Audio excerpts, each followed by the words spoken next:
All right. All right, it's live. Here we are. You live? Now it's live.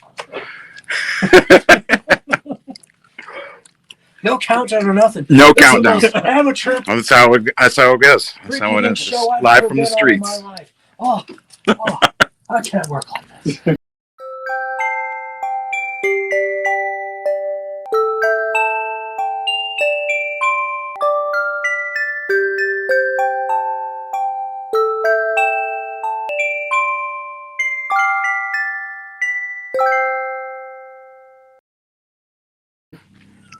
Okay. So here at Captain's Comics, we have Daniel Doing, creator of Fringe Knight. I'm going to ask you a few questions if you don't mind. Well, you know, as long as it's not about my personal life or that indicting, court case I have against me, then I'm good. Okay. Cool. Scrap that question. Any other questions I'm not supposed to ask about? Any questions about anything going on after 5 p.m.? I will not answer those. That's my personal What time. about your time when you were 5 years old, March 20th? Nope, that's too personal. Nope. Okay. All right. So, first question. Who is Fringe Knight? I like to think Fringe Knight is all of us. No, I'm just joking. Fringe Knight is sort of that jack of all trades, master of none type. He's this young man who's kind of drifting through life, like most young people are nowadays. Even I've been at that phase. Yeah. And unlike me, he actually gets some direction early on in life. We all have that kind of direction, you know? Right? Especially, the direction he gets. He ends up discovering the existence of the world's oldest secret society and is basically handed the keys and told, okay, you're in charge now, you've got to protect everything. And he finds out that, like, everything that we thought was a myth is true. Werewolves, vampires, existence on other planets. It's all true. And now he's the one that's got to basically keep the peace with everything while putting on the charade that this massive organization is still secretly in the background. Yeah, that's pretty neat. What inspired you to create your own book? I'd always kind of had the thought in the back of my head because I grew up reading comics. Comics are the reason I'm actually able to read at a decent level. Up until third grade, I didn't really take reading as anything serious or anything, and they're like, this kid's dumb as a sack of bricks. So instead of putting me in some sort of like special ed program, so my mom's like, no, screw that. Drove me to my local comic shop, handed me $5 and just go nuts. So I just got a stack like this big of old 1980s Spider-Man. I remember the one that really did it for me, it was a Secret Wars 2 crossover where the Beyonder turned an entire skyscraper into gold. I remember that one. And I remember reading that and I'm just like, I think I like this reading thing. Yes.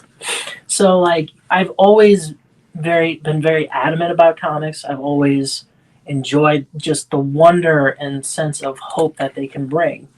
And I was always like, maybe I'll do something someday. Maybe not. I don't know. Never really had the gumption to do it until I went to a Cleveland Comic-Con. And I saw this little independent book called Apama. Oh, yes. Written by this guy named Ted Sikora. He had a vision, wrote it out, found an artist, and just went for it. And I'm like, really, you don't need to know someone in the business. And he's like, no.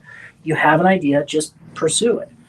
And it was that plus meeting Jason David Frank, the Green Ranger, because this was like a birthday present from my fiance. I got to like be in the VIP section and actually like listening to him talking about like following your goals and pursuing your dreams, and just it clicked something in my head. I'm like, oh my God, I just met a guy who was making his own comic. Yeah. And I'm now being told by like my greatest childhood hero, go do it. Well, I just got to do it then. Yeah, challenge accepted. Exactly.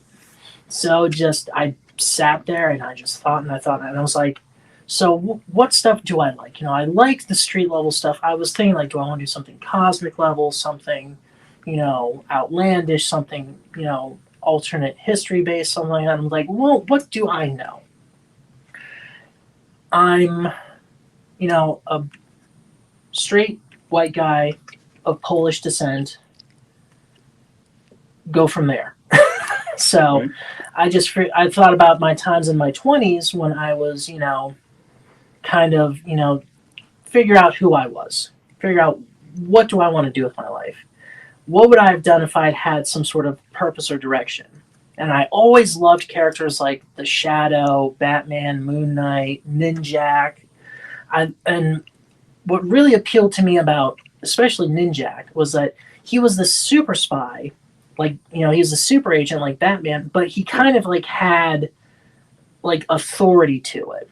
Right. I'm like, well, what if I did something like that where it seems like this guy's got authority, but he's really just pulling off the biggest con ever. Just trying to figure it out as he goes along, too. Exactly. Yeah. Just figuring out all of this stuff and, trying to basically BS his way through a whole world of supernatural creatures that he's like this big authoritative figure. Well, really, he's just some kid from Erie. Interesting. So you're placing it in Erie then? Oh, yes. I've always been fascinated with the town. Just like the fact that there's a city called Erie and nobody's really done anything. Like it's Erie City. Yeah. That in itself you should have like 15 books and TV shows about like spooky stuff going on there. Oh yeah, absolutely. Especially the fact that it's on Lake Erie, one of the most haunted lakes in like the world. Oh, you got to do something with that. Absolutely. How long have you been working on Fringe Knight? I've been working on it about going on 6 years now, and I'm actually just releasing my 6th issue. So I've been kind of doing about an issue a year. It's not bad.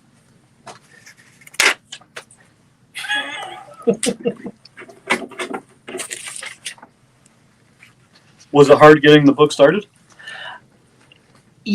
Kind of, yeah, because I really didn't know a lot of independent creators. Like that kind of came later on. I was just kind of trying to figure this out. And I'm like, okay, I want to make a comic. What the hell do I do now?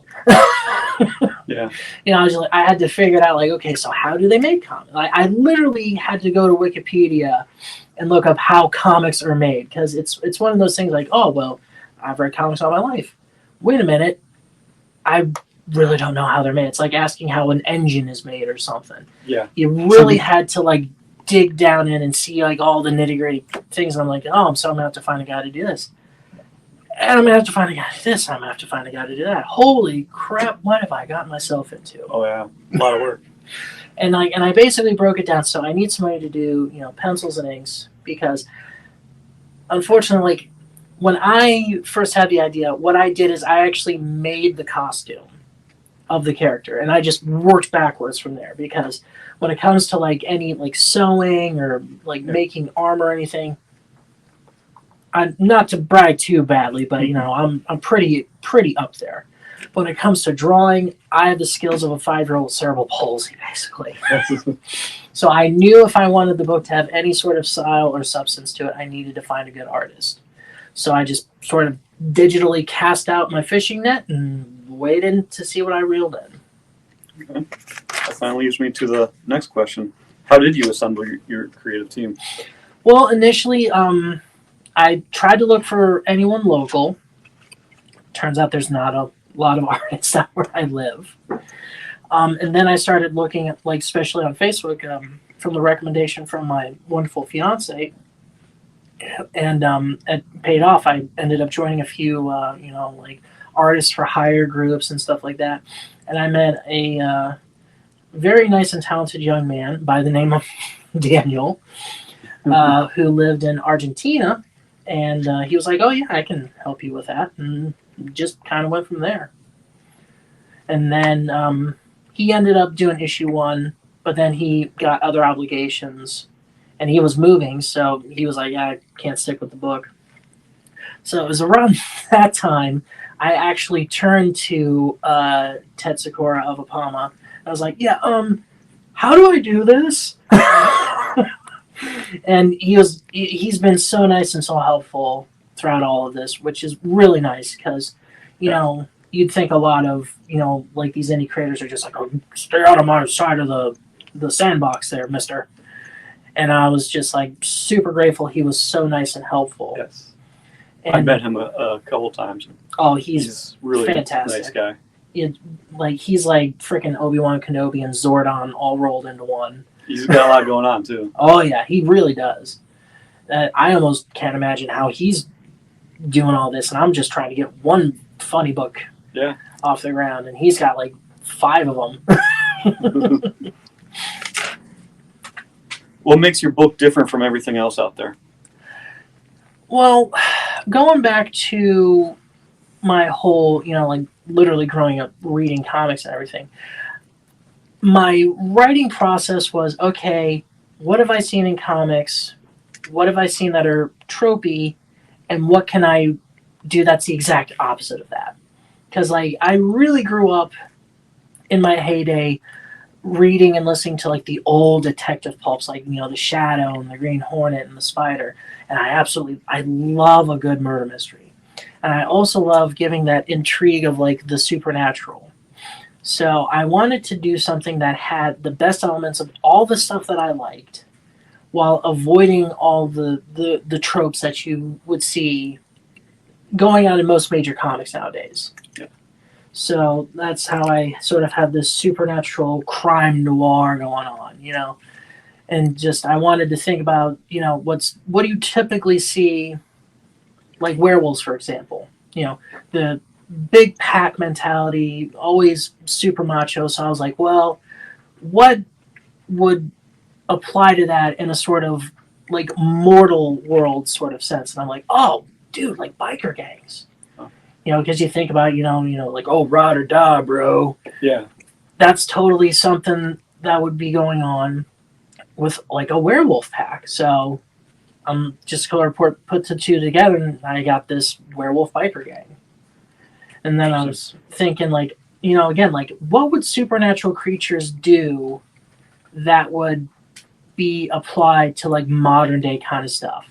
And you kind of see that like goblins would be associated with like banking and finance and stuff like that, and trolls would be like construction, especially bridges, Yeah. and all that fun stuff. Yeah. So a lot of it was just taking what was known and sort of flipping it around with a modern twist, almost. Absolutely.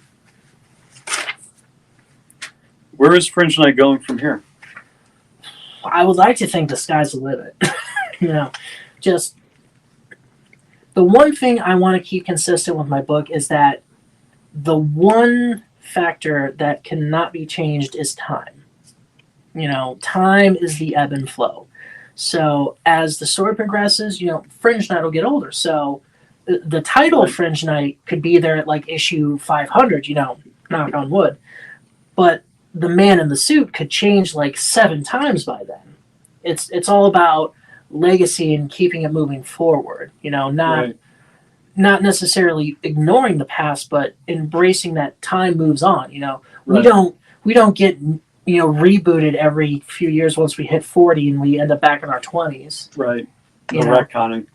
There's no retconning for us in the real world. So, as fantastical as the world of Fringe Knight is, there's no reset button. Nice. Time moves forward and dead is dead. Right. Unless there's ghosts. Well, it is supernatural. Yep. Do you have any other projects in the works? I've got a few other books that I want to work on that are set in the same universe, or even a few that I kind of want to maybe have in their own universe. No, I am not going to try any multiverse stuff quite just yet. Right. But I've got a really interesting story about a possible giant robot I might want to do in the near future. Interesting. I'd like to see that. What advice do you have for future creators? Make sure you've got a stable artist. Yeah. Unless you're the artist yourself. always try to find a way, unless you know how to keep that balance between writing and, doing artwork, always have a partner. Never try to do the whole thing yourself as much as you want to, because you're just going to burn yourself out after like 3 issues and be like, oh, I don't want to do this anymore. This is terrible. So always make sure you have a good team with you. Seems good advice. Thanks.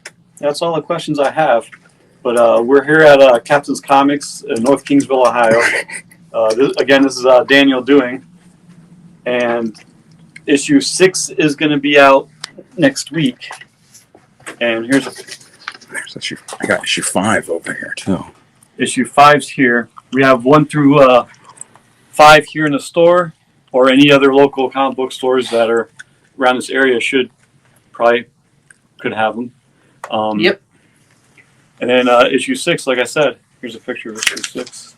I want to zoom in on that. And that's issue 6. And that's all the time we have for right now, unless you want to add anything more. Just, for anybody out there who wants to create your own story, just go for it. Don't let the big, companies tell you can't, because they're going to say that because you don't work for them. If you have an idea, go for it. Don't be afraid. Don't be afraid of independence. I mean, that's where a lot of people come from. All right. Well, look at you. You started your own comic shop, It's a dream line. right? And that's like the ultimate dream right there. Thank you. Thank you very much. Thanks for, being here for us. Well, thank you for being a big supporter, man. I really appreciate it. No problem. I like to support the independent locals as much as I can. Absolutely. And Oh yeah. thank you. All right. See you guys later. I'm gonna flip it around so they can see my ugly. Oh, I just turned it off. I can't flip it around. Okay. That was me. I did the camera work. It was Rykus and Daniel. That's it.